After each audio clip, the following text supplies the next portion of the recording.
بسم اللہ الرحمن الرحیم۔ السلام علیکم ناظرین، شہباز شریف کی بریت کے بعد پی ٹی آئی کی جو تکلیف ہے اور اذیت ہے اس کا آپ تماشا دیکھ رہے ہیں اور یقیناً انجوائے بھی کر رہے ہوں گے،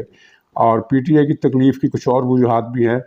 لیکن بہرحال آگے کا جو مسئلہ ہے وہ یہ ہے کہ شہباز شریف صاحب کو تو انصاف مل گیا،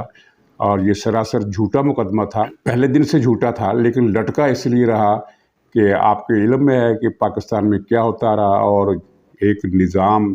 جس کا پاؤں تھا اس کیس پر وہ پاؤں ہٹ گیا تو فیصلہ آ گیا، اور فیصلہ اس طرح آیا کہ خصوصی عدالت میں جو سینٹرل کی عدالت ہے اس میں ایف آئی اے نے بتا دیا کہ ہمارے پاس نہ تو کوئی ثبوت ہے اس 16 ارب روپے کی منی لانڈرنگ کی، نہ ہی کوئی ٹرانزیکشن ڈائریکٹلی شہباز شریف یا ان کے صاحبزادے حمزہ شہباز شریف کے اکاؤنٹ میں آئی ہے۔ تو معاملہ کلیئر تھا، اور یہ پہلے دن سے ہی جھوٹا کیس تھا، اور پہلے دن سے ہی کوئی ثبوت نہ تھا۔ اس کی بہت ساری سماعتیں ہوئی ہیں اور کسی سماعت میں کوئی ثبوت نہیں مل سکا، لیکن عمران خان کا دباؤ تھا کہ چارج شیٹ عائد کی جائے،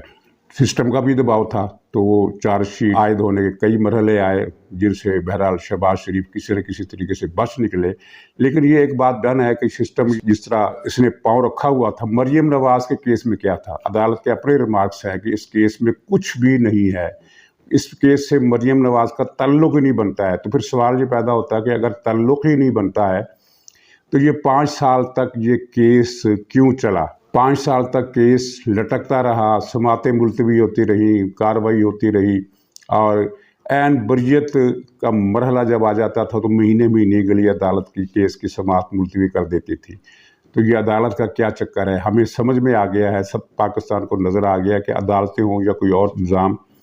ایک پاؤں رکھا ہوتا ہے ہر چیز پر، جب وہ پاؤں ہٹ جاتا ہے تو انصاف مل جاتا ہے، جب پاؤں رکھا رہتا ہے تو انصاف نہیں ملتا۔ تو اس پر پی ٹی آئی خاصی مشتعل ہے۔ لیکن اب اگلا سوال یہ ہے کہ مریم صاحبہ کو انصاف مل گیا، حمزہ صاحب کو مل گیا، شہباز شریف صاحب کو مل گیا، اسحاق ڈار کا بھی معاملہ بہت حد تک کلیئر ہو چکا، تو اب احسن اقبال صاحب بھی بری ہو گئے، تو نواز شریف صاحب کو انصاف کب ملے گا؟ تو اس سلسلے میں بھی ظاہر ہے کچھ رکاوٹیں ابھی باقی ہیں، اور کچھ مرحل ہیں جو درپیش ہے جن کو عبور کرنا ابھی باقی ہے۔ لیکن میری اطلاع جو ہے، اور کئی سارے اور لوگوں کی بھی اطلاع ہے، کہ اگلا مہینہ یعنی اگلے مہینے کی 13-14 تاریخ تک کا جو یہ ایک مہینہ بنتا ہے، اس میں بہت زیادہ امکان ہے کہ نواز شریف کی بریت بھی ہو جائے گی، کیونکہ نواز شریف کے کیس میں بھی کچھ نہیں رکھا۔ 2 کیسز ہیں جن میں سزا ہوئی، ایک میں سزا معطل ہے، اور اس میں اسلام آباد ہائی کورٹ کے ریمارکس ہیں، تفصیلی فیصلہ کہ اس کیس میں نہ کوئی ثبوت ہے، نہ گواہ، نہ کوئی الزام، نہ کوئی چیز، کچھ ہے ہی نہیں۔ اس کے باوجود وہ فیصلہ معطل ہے، اس معطل فیصلے کو یعنی معطل صورتحال کو نکالا نہیں جا رہا، اور ظاہر اسلام آباد ہائی کورٹ ہی اس سلسلے میں بتا سکتی ہے کہ اس نے نواز شریف کو انصاف دینے سے وہ گریز کیوں کر رہی ہے۔ 5 سال ہو گئے اس مقدمے کو بھی۔ دوسرا مقدمہ جو ہے اس میں تو بالکل ہی کچھ نہیں ہے، اس لیے اس کو تو چھیڑا ہی نہیں جا رہا، اس لیے کہ اس کو چھیڑا گیا تو شرمندہ کرنے والے ریمارکس سامنے آ سکتے ہیں۔ چنانچہ یہ 2 کیسز ہیں، ان میں اب جو مرحلے بتائے جا رہے ہیں جو ظاہر ہے آن دی ریکارڈ نہیں لائے جا سکتے، لیکن کچھ کوششیں جاری ہیں، اقدامات ہو رہے ہیں، انتظامات بھی ہو رہے ہیں، اور یہ قوی امید ہے کہ اس 1 مہینے کے اندر نواز شریف کی بریت کی خبر بھی آ جائے گی، اور یہ پاکستان کے نظام انصاف اور پاکستان کے تنظیمی اور ریاستی شکل بنتی ہے پاکستان کی، اس کے حوالے سے یہ ایک بڑا ہی شرمناک کیس، بلکہ پاکستان کی تاریخ کا سب سے شرمناک معاملہ جو ہے وہ نواز شریف کے کیسز کا ہے، کہ ایک ایسے جرم میں انہیں سزائیں سنائی گئی جو کہ جرم خود استغاثہ کے ریکارڈ میں موجود نہیں ہے۔ اندازہ کیجئے کہ ان کو اس جرم پر سزائیں سنائی گئی کہ آپ کی آمدنی اور اثاثوں میں فرق ہے، آپ کے اثاثے آپ کی آمدنی سے لگا نہیں کھاتے۔ اس میں اب دیکھیے کتنی مضحکہ خیز بات ہے کہ نواز شریف فیملی 1970 میں بھی کروڑ پتی تھی، پھر ان پر کچھ تنگی کا وقت آیا، ذوالفقار علی بھٹو نے جب ان کی صنعتیں قومی ملکیت میں لے لی تو کچھ ان کے لیے پرابلم پیدا ہوئے، لیکن انہوں نے بہرحال دوسرے بزنس کیے، اور ان میں بھی انہوں نے اچھی خاصی آمدنی حاصل کی۔ اس کے بعد ضیاء الحق صاحب نے وہ ان کی ملیں ان کو واپس کر دی، ان کے اثاثے ان کو واپس کر دیے، تو یہ اس وقت بھی ارب پتی تھے۔ اب ایک ارب پتی آدمی جو اس وقت کے حساب سے لندن میں اس کی فیملی یا بچے یا دادا جس نے بھی مکان لیا اور ایون فیلڈز کے فلیٹس لیے، اس وقت کے حساب سے وہ 9 کروڑ روپے کے یہ سارے اثاثے تھے۔ تو ایک ارب پتی فیملی کیا لندن میں 9 کروڑ روپے کے اثاثے نہیں لے سکتی؟ تو یہ کہاں سے انہوں نے یہ فارمولہ بنایا کہ آپ کی آمدنی کم ہے اور اثاثے زیادہ ہیں؟ تو اس بات پر ان کو سزا سنائی گئی، کسی ایسے الزام پر سزا نہیں سنائی گئی جو کہ مالیاتی کرپشن سے متعلق ہو، اسپیسیفک ہو، اس میں کچھ چیز ثابت ہو گئی ہو کہ ہاں یہ جرم کیا گیا، ایک جھوٹ، ننگا جھوٹ۔ خود عمران خان نے کل لاہور میں وہ گوگی گینگ کے جو ملازم صحافی ہیں ان کی ایک تقریب سے خطاب کیا، سٹیج میں آپ نے دیکھا ہوگا سارے ایک سرے سے لے کر دوسرے سرے تک فرہ گوگی کے جو ملازم تھے وہ بیٹھے ہوئے تھے، اور ان کو وہ صحافی کہہ رہا تھا، وہ یہ صحافیوں کا پلیٹ فارم تھا، کالم نویسوں کا، اینکر پرسن کا، تو وہ سارا فرہ گوگی جو نیٹ ورک ہے وہ تھا۔ تو اس سے خطاب کرتے اس نے یہ بھی کہا کہ نواز شریف کو سزا نہیں ہو سکتی تھی اگر 2 بریگیڈیئر اس میں دلچسپی نہ لیتے۔ دلچسپی کیا، ان کا آرڈر تھا، انہوں نے ججوں کی گردن پر انگوٹھے رکھ کر یہ فیصلے دلوائے۔ وہ کرنل صاحب جو تھے یا کون صاحب تھے، میجر صاحب تھے یا کرنل صاحب تھے ISI کے، جو احتساب عدالت کے جج کو ملنے آئے اور انہیں لکھا ہوا فیصلہ دے کر گئے۔ جب وہ باہر بھاگ رہے تھے تو صحافیوں نے ان کا پیچھا کیا،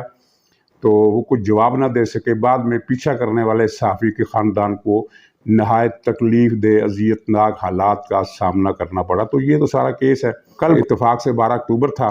اور خیال تھا کہ مسلم لیگ سرکاری سطح پر کوئی نہ کوئی اس دن کے حوالے سے کوئی تقریب کرے گی، لیکن نہیں کیا۔ سینیٹر عرفان صدیقی صاحب کا ایک مضمون ضرور چھپا اخبارات میں، صدیق الفاروق کا چھپا، اور اس کے علاوہ نواز شریف صاحب کا لندن سے ایک ٹویٹ آیا جس میں اسی کالے دن کی بارے میں جذبات ظاہر کیے گئے تھے، اور وہ بالکل ٹھیک تھا۔ لیکن حکومت نے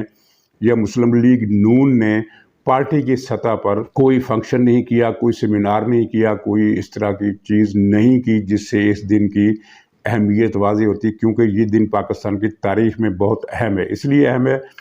کہ اس دن پاکستان کو برباد کرنے کی بنیاد رکھی گئی تھی۔ پرویز مشرف نے نہ صرف یہ ایک ملک بیچا بلکہ ملک میں خانہ جنگی بھی کرائی۔ یہ TTP کس کی بنائی ہوئی ہے؟ یہ انہی لوگوں کی بنائی ہوئی ہے نا، کسی اور نے تو بنائی ہوئی۔ اور آپ کو یہ بھی آپ کو یاد ہوگا کہ جب نواز شریف اور شہباز شریف نے اداروں سے مطالبہ کیا جنرل رحیل شریف سے کہ دہشت گردوں کے خلاف کارروائی ہونی چاہیے، تو ان پر ڈان لیگز بنا دیا گیا۔ اس حد تک یہاں معاملات ہوئے ہیں۔ ہر بات کلیئرٹی کے ساتھ تو کھول کر نہیں بیان کی جا سکتی، ملک کی سیکورٹی کے لیے مسائل پیدا ہو سکتے ہیں، لیکن کچھ باتیں جو کی جا سکتی ہیں وہ تو مسلم لیگ کو کرنی چاہیے تھی۔ تو بہرحال 12 اکتوبر کے اس دن نواز شریف نے ایک ٹویٹ کیا، اور چلیے ایک اچھا ہوا کہ کم سے کم ایک رسید تو آئی، ورنہ مسلم لیگ نون جو ہے وہ مفاہمتی پالیسی میں بہت آگے نکل گئی۔ ظاہر ہے اس نے 4 سال عذاب جھیلا ہے، وہ مزید عذاب نہیں جھیلنا چاہتی۔ تو آگے کی بات کرتے ہیں کہ نواز شریف کی بریت کے بعد کیا نقشہ ہوگا۔ اعلیٰ سطح پر یہ سوچا جا رہا ہے کہ اگر نواز شریف کو اہل کر دیا گیا اور عمران خان اس دوران نااہل ہو گیا، تو پھر یہ ملک کے اندر ایک آواز اٹھے گی کہ ایک پلیئر کو آپ نے اجازت دے دی ہے، دوسرے پلیئر کو اجازت نہیں دے رہے الیکشن لڑنے کی۔ تو یہ تو وہ جو لیول پلینگ فیلڈ کا جو ایک ڈاکٹرائن ہے اس پر تو عمل نہیں ہوا۔ اس لیے میں یہ آپ کو صاف بتا دوں کہ جو امیدیں ظاہر کی جا رہی ہیں کہ عمران خان کل یا پرسوں نااہل ہونے والا ہے، تو ان میں تھوڑی سی ہمیں حقیقت پسندی کا عنصر سامنے رکھنا چاہیے کہ یا تو عمران خان کو نااہل نہیں قرار دیا جائے گا، یا اگر قرار دے دیا گیا تو اوپر کی عدالت سے یہ نااہلی ختم کرا دی جائے گی، کیونکہ دوسری صورت میں مساوی مواقع کا جو ڈاکٹرائن ہے وہ پھر ناکام ہو جائے گا، وہ کام نہیں کرے گا۔ اس لیے یہ تو مجھے لگتا ہے کہ اس سلسلے میں فارمولہ کچھ اسی طرح کا بنے گا۔ لیکن جو بات طے ہو چکی ہے اور جو غیر ملکی سفارتی حلقوں کے ذریعے بھی چھن چھن کر خبر آ رہی ہے کہ آئندہ کوئی امکان اس بات کا نہیں ہے کہ PTI مرکز تو کیا کسی صوبے میں بھی برسر اقتدار آ سکے، اور پختونخوا میں بھی اس کی واپسی کا کوئی امکان نہیں ہے۔ پختونخوا کے بارے میں بہت اہم بات میں آپ سے کرنے لگا ہوں، لیکن اس سے پہلے عمران خان کی تکالیف کا اندازہ لگائی کہ ایک تو ان کو یہ تکلیف ہے شہباز شریف بری ہو گئے، حمزہ شہباز شریف بھی بری ہو گئے، اس سے پہلے مریم نواز کی بریت کی انہیں بڑی سخت تکلیف تھی، اس سے پہلے انہیں اسحاق ڈار کے وزیر خزانہ بننے کی بڑی سخت تکلیف تھی، اور شہباز شریف کے بری ہونے کے بعد تو PTI پر گویا کہ ایک تشنج کا عالم ہے۔ ایک انتہائی اذیت ناک کیفیت سے وہ گزر رہی ہے۔ اور ایک تکلیف ان کے لیے یہ بھی ہے کہ یہ جو خبریں آ رہی ہیں کہ سپریم کورٹ کے چیف جسٹس اور حکومت کے درمیان کچھ ڈیڈ لاک ٹوٹا ہے، اور اس کے نتیجے میں اسلام آباد ہائی کورٹ کے چیف جسٹس اطہر من اللہ، جو عمران خان کو بھاگ بھاگ کر ضمانتیں دینے کے لیے بہت بدنام ہو چکے ہیں، ان کو سپریم کورٹ ایلیویٹ کر کے سپریم کورٹ میں ان کی تقرری کر دی جائے گی۔ یہ اس طرح کی خبریں آ رہی ہیں،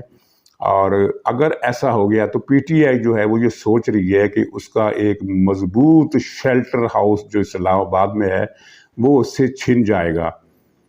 یہ بہت بڑی نفسیاتی ان کے لیے ایک دھچکا ہے، کیونکہ وہ سمجھتے ہیں کہ جو ان کے بعد جو صاحب آئیں گے وہ شاید قانون کا خیال رکھیں گے، آئین کا خیال رکھیں گے،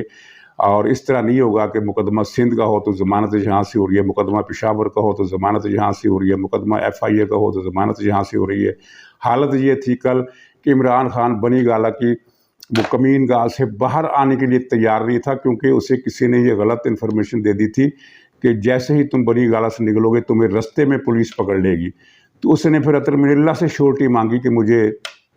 عدالت تک آنے دیا جائے۔ یہ صورتحال ہے عمران خان کے خوف کی اور اس کو شیلٹر دینے والوں کی۔ تو یہ ان کو ایک پی ٹی آئی کو اس بات پر بھی بہت غصہ ہے،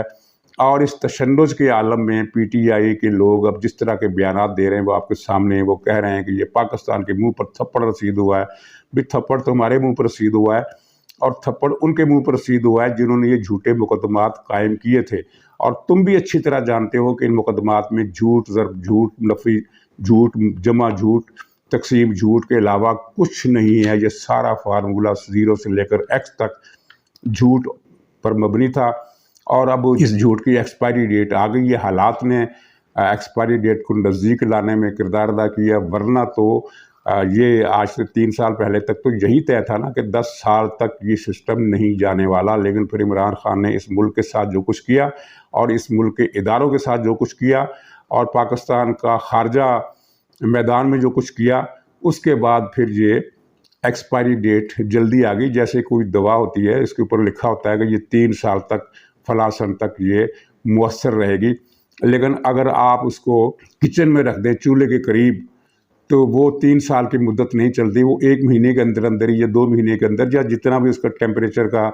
وہ والیوم ہوگا، اس ٹیمپریچر کے حساب سے اس کی مدت کم ہو جاتی ہے۔ وہ سال بعد بھی ختم ہو سکتی ہے، وہ 1.5 سال بعد بھی اس کا فائدہ ختم ہو سکتا ہے۔ تو اس طرح عمران خان نے تباہی اور بربادی کے ایسے سلسلے قائم کیے جو ان کو لانے والوں کے خیال میں نہیں تھے۔ تو ان کی ایکسپائری ڈیٹ 3.5 سال میں آ گئی، ورنہ تو منصوبہ جو تھا اوپر کی سطح پر جو کچھ طے ہوا تھا وہ 10 سال کا تھا۔ ان باتوں پہ بھی من اللہ صاحب کے مسئلے پر بھی تشویش ہے، پھر نواز شریف کی متوقع بریت اور متوقع آمد پر بھی تشویش ہے، اور پھر اس بات پر بھی تشویش ہے کہ امریکہ سے جو رابطے پچھلے 2 مہینوں میں بڑی فرینچی کے ساتھ بڑی ہیکٹک قسم کی سرگرمیاں انہوں نے کی،